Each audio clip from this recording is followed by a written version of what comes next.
नमो निरुद्धाय ऋषिकेशेन्द्रियात्मनः नमः परमहंसाय पूर्णाय निवृत्तात्मने। रुद्र गीत उनको सिखा दिया और कहा कि इनसे आपका कल्याण हो जाएगा। वो तो भगवान शिव तो अंदर ध्यान हो गए और वो रुद्र गीत गाते हुए समुद्र में तपस्या करने लगे।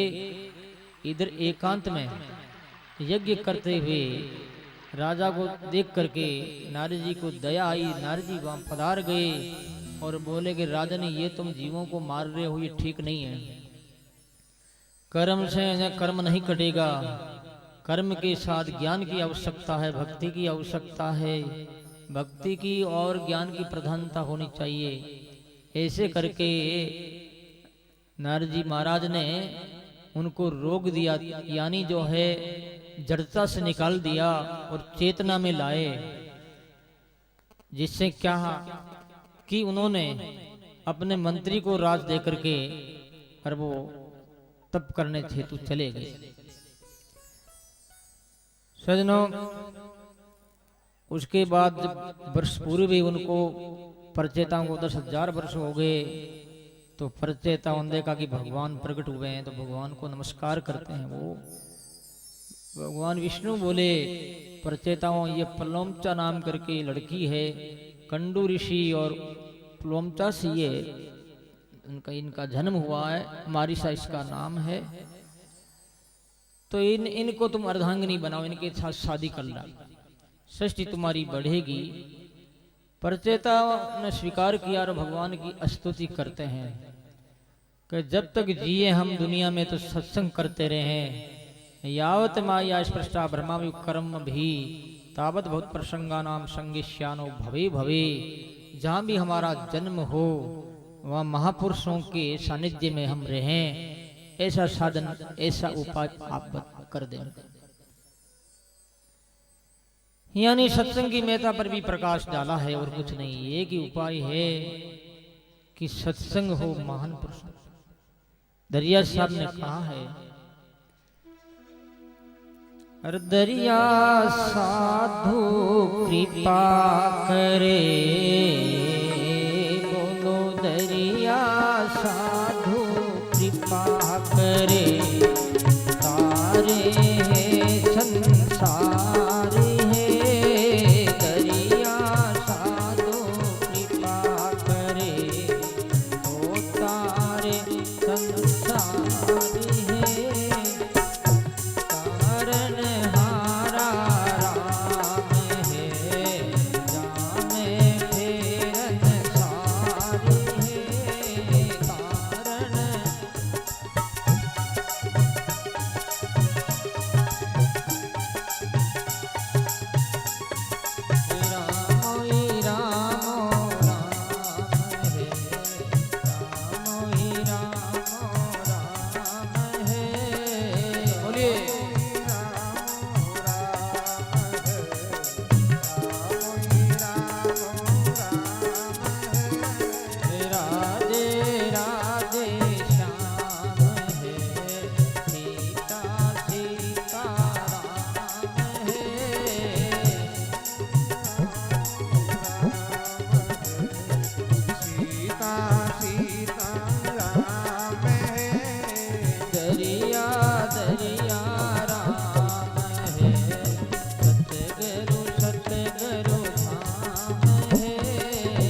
संत कृपा कर दे तारे संसार। दरिया साहब कहते हैं सारे संसार का कल्याण एक साधु कर सकता। देखो विचित्र बात है ये, एक क्या एक संसार को नहीं कोटि कोटि ब्रह्मांड को पवित्र बनाता है। निरपेक्षम मुनिम शांतम निर्भेरम समदर्शनम अनुवर्जाम्यम नित्यम पुइत्य यंघ्रि रेणु भी, श्रीमद् भागवत में 11 स्कंद में आएगा।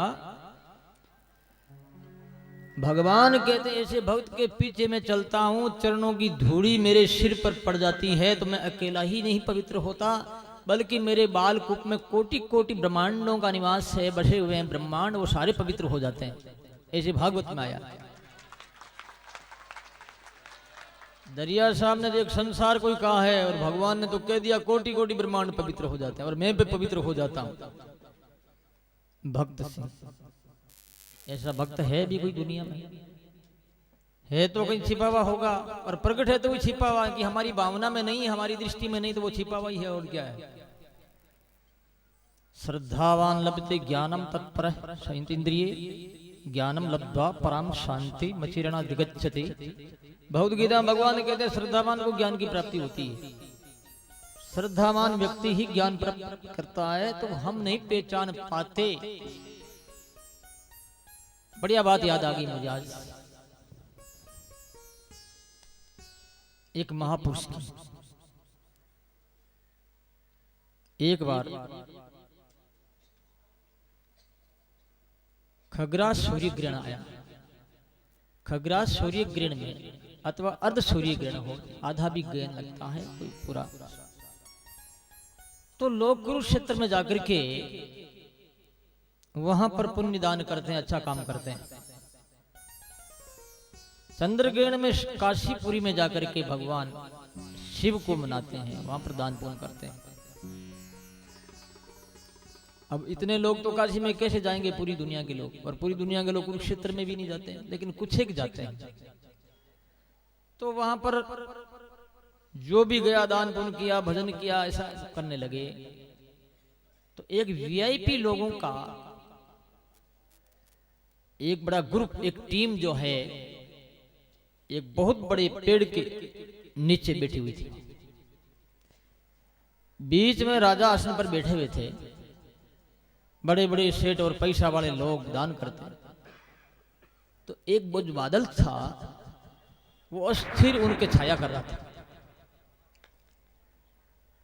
क्योंकि वृक्ष इतना बड़ा नहीं था कि जो कि उन सबको छाया में रखे, उसका इतना आयतन नहीं था। लेकिन बादल इतना बड़ा हो गया कि हजारों लाखों आदमी एक जगह बैठ करके छाया का सुख ले सके। तो जब कानाफूसी होने लगी, बात होने लगी कि भाई ये जो बादल है स्थिर है, ये क्या कारण है? और छोटे मोटे बादल तो भाग रहे हैं, कभी इधर जा रहा है कभी उधर जा रहे हैं, ये स्थिर क्यों है? तो राजा ने कहा कि मैंने करोड़ों रुपए यहां दान किया, इसलिए मेरे कारण से स्थिर है, मेरा पुण्य। इतने में सेठ बोला कि राजन, मैंने ये दान किया इस कारण से स्थिर है। अब एक दूसरे से कहने लगे, अपना आपकी बड़ाई स्वयं ही करने लगे। तो बोले कि भाई ऐसा तो समझ में नहीं आएगा, ऐसा करो कि एक एक बाहर निकल जाइए। जो आदमी भाग्यशाली है, पुण्य पुंज है, वो उनके ऊपर बादल अपने आप चला जाएगा। तो एक एक करके निकलते हैं तो भी बादल वहां का वहीं है, पूरे के पूरे निकल गए। एक गरीब आदमी वहीं पड़ा रहा, सोया हुआ था नींद में।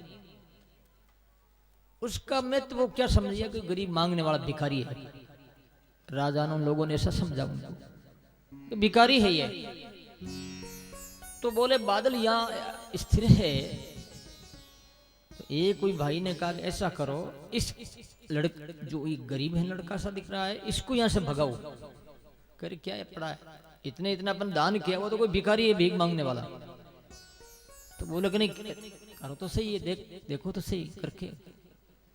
तब सारे के सारे वो वहां बैठ गए और उस भिखारी को हाथ पकड़ कर बाहर निकालने लगे।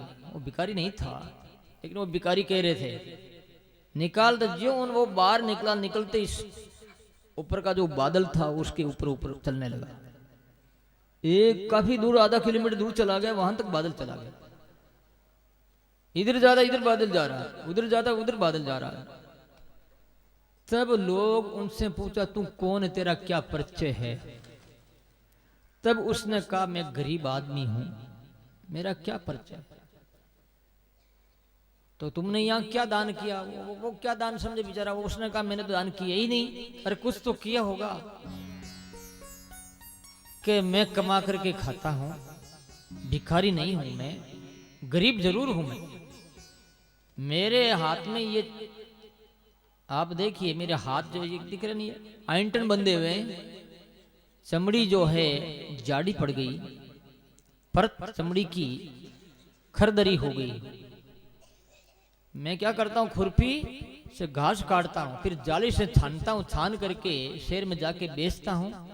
उनसे जो भी अर्थ प्राप्त होता है उनसे मैं मेरा जीवन निर्वाह करता हूँ, और मेरे माता को पिता को भी मैं देता हूँ, उनकी सेवा करता हूँ। तो मैंने क्या समझा भाई कि यहाँ सब लोग दान कर रहे हैं तो मैं भी दान कर दूं। मेरे पास तो और तो था नहीं, ये खुरपी थी और एक जाली थी, मैंने दान दिया। एक खुरपी जाली के दान से बादल उनके ऊपर ऊपर जा रहा है, जैसे कोई व्यक्ति को छत्र लेकर के राजा महाराजा के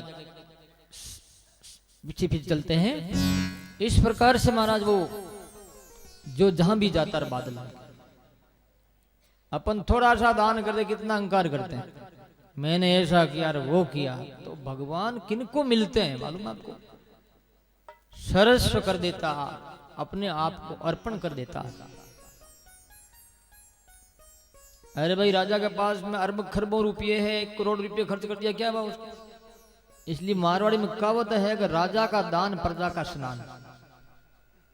राजा कितना भी दान करे, प्रजा स्नान, लोग पर स्नान कर ले गंगा जी में, उतना पुण्य लोगों को हो जाएगा, गरीबों को।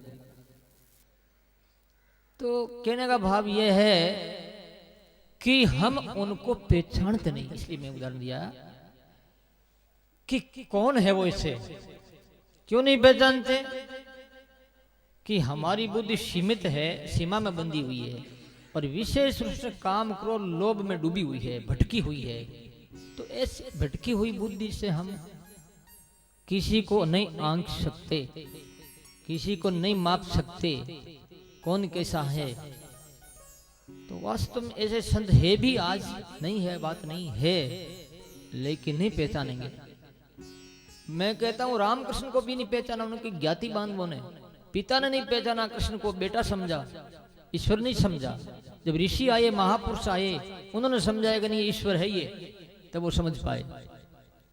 तो वर्तमान में लोग नहीं समझते हैं, और संत के जाने के बाद फिर पूजा करते हैं, ओहो महापुरुष थे, ऐसे थे, लाभ नहीं उठा पाए, समझ नहीं पाए, पहचान नहीं पाए, ऐसे फिर करते हैं। अरे पहले कर लो ना भाई, ऐसे देख लो कोई माँ बाप शांत होते हैं तो फिर उनका फोटो लेकर के ड्राइंग रूम में रख देते हैं। ड्राइंग रूम में आकर के बैठते हैं गेस्ट लोग, देखते हैं ओहो ये तो पितृभक्त है सेठ जी। सेठ जी पिता को पहले जीवन काल में तो कूटते मारते थे बेचारे को। फोटो तो इसलिए लगाया है कि मेरे बेटे मुझे नहीं मारेगा, कि मेरी बारी तो आएगी, ये तो परंपरा है। जो आपके बाप को मारता है तो उसका बेटा उसको भी मारेगा। और ऐसी घटनाएं घट रही है जगह जगह। आज हमारा व्यवहारिक आदर्श बिगड़ता जा रहा है, और ये संघ का प्रभाव है। तो इसलिए अच्छा संग करना चाहिए। कहने का मतलब दरिया साहब कहते हैं, दरिया साधु कृपा करे तारे संसार, यही बात यहां भागवत में आई है। तो कथा का स्वरूप जो है हम समझें और कोशिश करें समझने की, तो हमें समझ में आएगा। तो वो प्रचेता लोग भगवान से ये वरदान मांगते हैं कि जहां भी हमारा जन्म हो तो हमें संतों का संग मिले, सत्संग मिले, ये प्रार्थना की। भगवान ने तथास्तु कह दिया, और उन्होंने मारीसा लड़की के साथ शादी करते हैं। उनसे दक्ष उत्पन्न हुआ। दक्ष जब योग्य बन गया तो उसको बैठा दिया, गद्दी पर और प्रचेता जंगल में तपस्या करने हेतु चले गए। वहां पर नारद जी पधारे।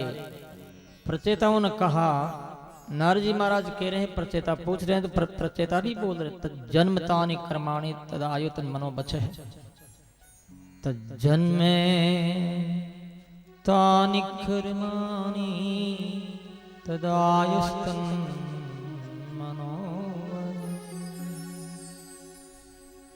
निर्नाम्येन विश्वात्मा सेव्यते हरिश्वरे।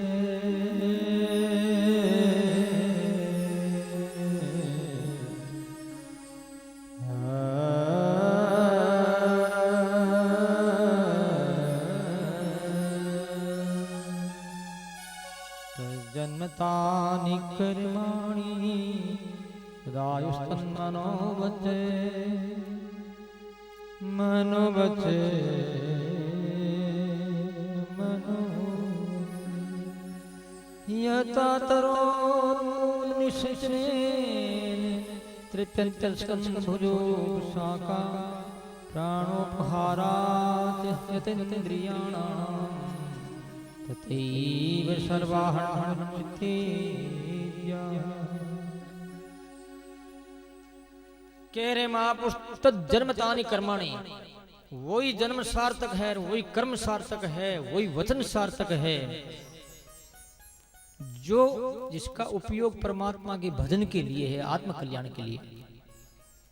नहीं तो शरीर भी काम का नहीं, मन भी काम का नहीं, वचन भी काम का नहीं है। हम जो भी कर रहे हैं वो निरर्थक हो रहा है, सार्थक नहीं हो रहा। कितनी बढ़िया बात की, यथा तरोर मूल निषेचने ने, पेड़ के जड़ों में पानी डाला जाए, और यदि हम पूजा करते हैं पेड़ को, पानी चढ़ाते हैं उनके पत्तों पर, टहनियों पर, उनके फूलों पर, उनके फलों पर, हे पेड़ भगवान कृपा करना, हे पीपली, हे मातेश्वरी। पीपली मन में दुख पा रही है, तू पानी जो गिरा रही है बेन, पत्ते पर क्यों गिराती, मेरे जड़ में गिरा तो पत्ते अपना आप हरे होते रहेंगे, फिर पत्तों को पोषण मिलेगा। तो तुम राम राम कर लो, बेड़ा पार है, कुछ करने की जरूरत ही नहीं। फिर कलयुग में नाम की बड़ी महिमा है। दरिया साहब ने कहा है, आदि अनादि मेरा आदि अनादि मेरा साईं, दीतन मुष्टन अगम अगोचर, दीतन मुष्टन अगम अचोचर, सब माया नहीं माही, सब माया नहीं माही। आदि अनादि मेरा साईं, आदि अनादि मेरा साईं।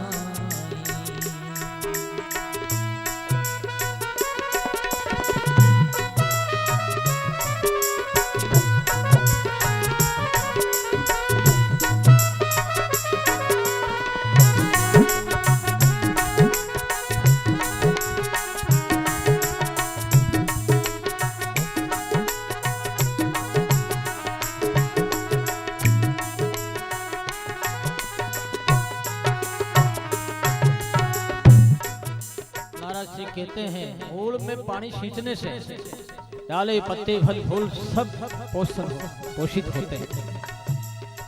जो बन माली सींचे मूल, जो बन माली सींचे मूल, सेज होवे डाल फल फूल, सेज पीवे डाल फल फूल। आदि अनादि मेरा साईं, आदि अनादि मेरा साईं, दीशन मुष्टन अगम अगोचर, दीशन मुष्टन अगम अगोचर,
निशितारा से जहिनासा निशितारा से जहिनासा आदि अनादि मेरा साईं आदि अनादि मेरा साईं मेरा साईं मेरा साईं मेरा साईं मेरा साईं आदि अनादि मेरा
शरत जाति जा रे पावे शरत जाति जा रे पावे आदि अनादि मेरा साईं आदि अनादि मेरा साईं मेरा साईं मेरा साईं मेरा मेरा साईं आदि अनादि मेरा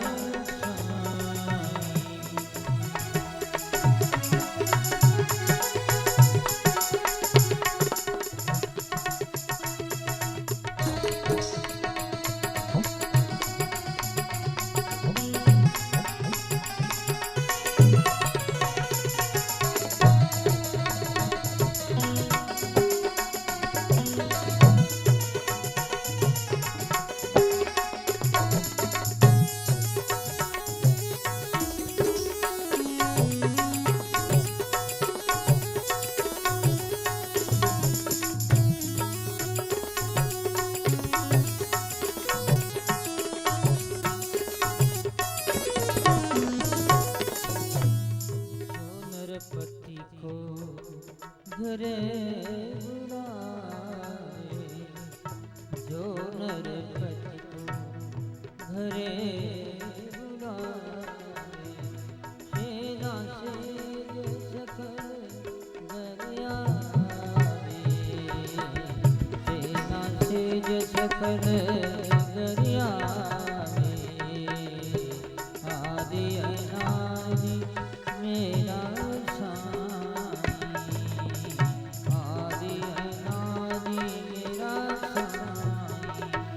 जन दरिया दरिया सिरे को हीरा दरिया सुमिरे दरिया सुमिरे दरिया सुमिरे दरिया सुमिरे को हीरा एक राम सारे सदा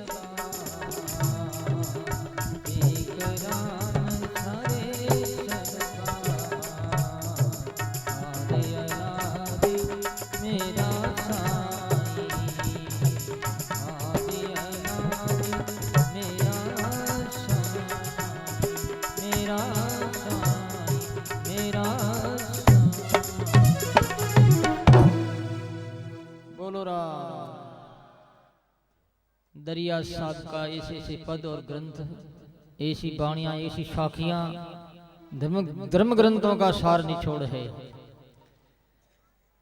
राजा को घर बुलावे तो प्रजा अपना आप आ जाती है, वो आमंत्रित मानी जाती है। गरुड़ की पंख घर में आ जाती तो सर्प नहीं आता है। रियाज साहब के सुमरे एक ही राम, एक राम सारे सब काम, और यही भागवत में कह रहे हैं सुखदेव जी महाराज, तज्जन्मतानि कर्माणि, वही जन्म सार्थक है, वही वो सार्थक है।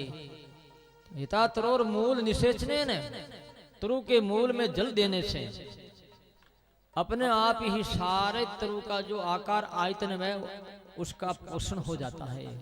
ऐसे ही एक राम का स्मरण करने से सारे कर्तव्य पूरे हो जाते हैं। यही भागवत कह रही है, ये वाणी कह रही है। बोलो राम। तो प्यारे भाई माता और बहनों, अब जो है दक्ष जो है यानी जो प्रचेता है, नारजी महाराज से उपदेश लिया और तपस्या करके परम धाम पधारे। इसके बाद अब जो है 5वां स्कंद प्रारंभ हो रहा है। 5वां स्कंद में बहुत ही बढ़िया बातें हैं, लेकिन भूगोल खगोल की ज्यादा है। ध्यान पूर्वक आप सुनेंगे। प्रिय व्रतो भागवत आत्मराम कथम मूले गृह रमते मूल करम बंध पराभव। भागवत का प्रथम स्कंद है अधिकार लीला। अधिकार है होता है शिष्य में, तो फिर ज्ञान दिया जाता है। दूसरा स्कंद है ज्ञान लीला, और तीसरा स्कंद है सर्ग, चौथा है विसर्ग।